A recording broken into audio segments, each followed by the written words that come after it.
आजच्या या सभेच्या निमित्तानं आपल्याला सगळ्यांना मार्गदर्शन करायला आलेले आपले नेते राज्याचे उपमुख्यमंत्री आदरणीय देवेंद्रजी फडणवीस साहेब, ज्यांनी या ठिकाणी आग्रहानं आपल्याला बोलवलं आणि भारतीय जनता पार्टी आणि मोदी साहेबांच्या विचाराशी ताकदीनं उभं राहण्याची भूमिका घेतली, ते आमचे तरुण सहकारी संग्रामभाऊ देशमुख, जिल्ह्याचे पालकमंत्री सुरेशभाऊ खाडे, आदरणीय पृथ्वीराज बाबा, व्यासपीठावर उपस्थित असलेले सुधीरदादा गाडगीळ, या व्यासपीठावर उपस्थित असलेले जिल्हा भारतीय जनता पार्टीचे जिल्हा अध्यक्ष निशिकांत दादा, मकरंद भाऊ, व्यासपीठावर उपस्थित असलेले या शहराचे नगराध्यक्ष, सर्व आपण सन्माननीय व्यासपीठ उपस्थित असलेले सर्व वडीलधारी मंडळी, तरुण मित्र, बंधू भगिनींनो आणि पत्रकार मित्रांनो, भाऊ या ठिकाणी भाऊंनी काही भावना व्यक्त केल्या आणि त्या भावनेशी सहमत होऊन राजकारणामधली काही थोडीशी एकमेकाची मतभिन्नता निश्चितपणानं होती आणि ती स्वीकारून मी या ठिकाणी आपल्याशी फोनवर बोललो। या मतदारसंघाच्या दृष्टिकोनातून ती स्वीकारून मी काम करण्याची भूमिका घेतलेला कार्यकर्ता आहे।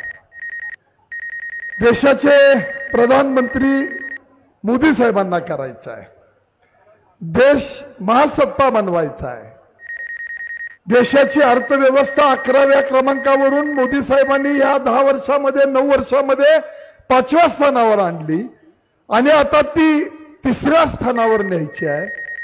आणि अशा वेळेला आपल्यातली कुठेतरी मतभिन्नता झाली असेल तर ती समजून घेण्याची भूमिका निश्चितपणानं माझ्यासारखा कार्यकर्ता करतो, ती करणार, ही भूमिका या निमित्तानं मी आपल्या पुढे निश्चितपणानं सांगतो।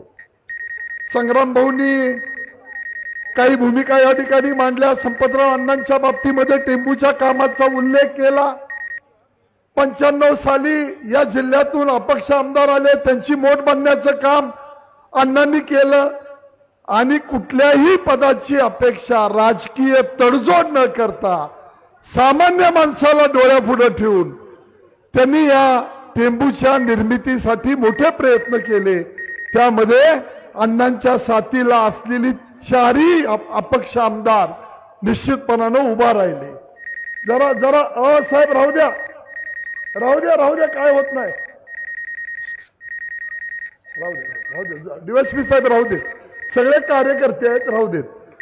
आणि देवेंद्र भाऊ फडणवीस हे आमचे नेते आहेत, रक्ताचा थेंब असोपर्यंत आम्ही सगळे त्यांचे सच्चे पाठीराखे आहोत, काही काळजी करू नका साहेब। संग्राम भाऊंनी मीटिंग घेतलेली आहे। मी आपल्याला सांगू इच्छितो की अण्णांनी त्यावेळी भूमिका घेतली आणि त्या युती सरकारला, मनोहर जोशी साहेब त्यावेळी मुख्यमंत्री होते आणि गोपीनाथ मुंडे साहेब त्यावेळी राज्याचे उपमुख्यमंत्री होते, आणि स्वतःचा राजकीय फायदा न बघता ज्यांनी आपल्याला इथं आणलं, ज्यांनी हे आपल्याला आमदार केलं, त्या लोकांसाठी त्यांनी ते काम केलं आणि म्हणून या सगळ्या टेंबूच्या दृष्टिकोनातून आपल्याला योजना पूर्णत्वाला जाण्यासाठी मदत झाली। अण्णांनी एका गोष्टीचा उल्लेख केला आणि आपण सगळ्यांनी जाहीरपणाने ही गोष्ट स्वीकारली पाहिजे की मागच्या टर्म मध्ये ज्या वेळेला देवेंद्र फडणवीस साहेब राज्याचे मुख्यमंत्री होते त्यावेळेला येणारी पाणीपट्टी पाहिली, 5 स्टेजवरनं 5 पंप हाऊस वरून या ठिकाणी पाणी उचललं जात होतं, त्याचं लाईट बिल जास्त येत होतं आणि म्हणून देवेंद्र भाऊंनी निर्णय केला 81% राज्य सरकारनं म्हणजे कृष्णा खोऱ्यानं भरायचे आणि 19% फक्त शेतकऱ्यांच्याकडनं पाणीपट्टी घ्यायची। साहेब तुम्ही मोठ्या मनानं हा निर्णय दिला, पण तरी सुद्धा आमच्या शेतकऱ्याची क्रय शक्ती नाही। आजही आम्ही टेंबू सारख्या योजनेचे 6.5-7% घरामध्ये पाणीपट्टी आमची वसूल होती, पण तुम्ही या सगळ्या यंत्रणेला आदेश दिले। गेले वर्षभर झालं पाणी चालू आहे। मागच्या हंगामामध्ये पडलेला कमी पाऊस, कोयना धरणामधला कमी साठा पाण्याचा, आणि या सगळ्या गोष्टींचा मेळ करून तुम्ही ह्या योजना चालू ठेवल्या, टंचाईमध्ये हा जिल्हा घातला आणि आम्हाला आज शेतकऱ्यांना पाणी देण्याची भूमिका तुम्ही अतिशय अडचणीच्या काळामध्ये चालू ठेवली। साहेब या सगळ्यांच्या वतीनं तुमचे मनापासून ऋण व्यक्त करतो, लाख लाख आभार मानतो।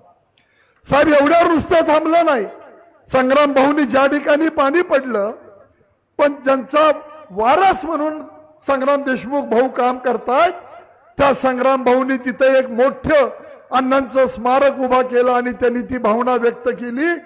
साहेब यामध्ये राज्य सरकारकडे कुठला प्रस्ताव दिला नाही, साहेब कसलीही मदत घेतली नाही, स्वतः या ठिकाणी त्यांनी अतिशय मोठं स्मारक उभा केले, बगीचा, लोकांना बसण्याच्या दृष्टिकोनातून अण्णांचा पुतळा, हे सगळं स्वतः निर्माण केलं आणि त्या ठिकाणी त्यांनी अपेक्षा व्यक्त केली की एकदा मोदी साहेबांना आपणाला इकडे घेऊन यायचं आहे।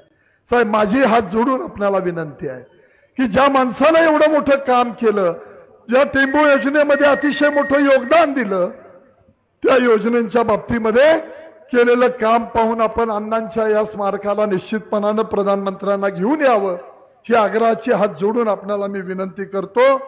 मी अधिक वेळ घेणार नाही कारण भाऊंना प्रधानमंत्री तिकडे येत आहेत, फक्त मी एवढंच सांगतो की साहेब आपण केलेली जी मला सांगितलेली सूचना आहे, जे मला आपण काल सांगितलं ते तंतोतंत पाळणारा मी कार्यकर्ता आहे। माझी कुणाबद्दल कसल्याही परिस्थितीमध्ये तक्रार असणार नाही एवढी ग्वाही या निमित्तानं तुम्हाला देतो आणि या ठिकाणी आपल्याला पुढच्या लोकांना बोलण्याची संधी देतो एवढी आग्रहाची आपल्याला विनंती करतो आणि या ठिकाणी थांबतो। जय हिंद, जय महाराष्ट्र।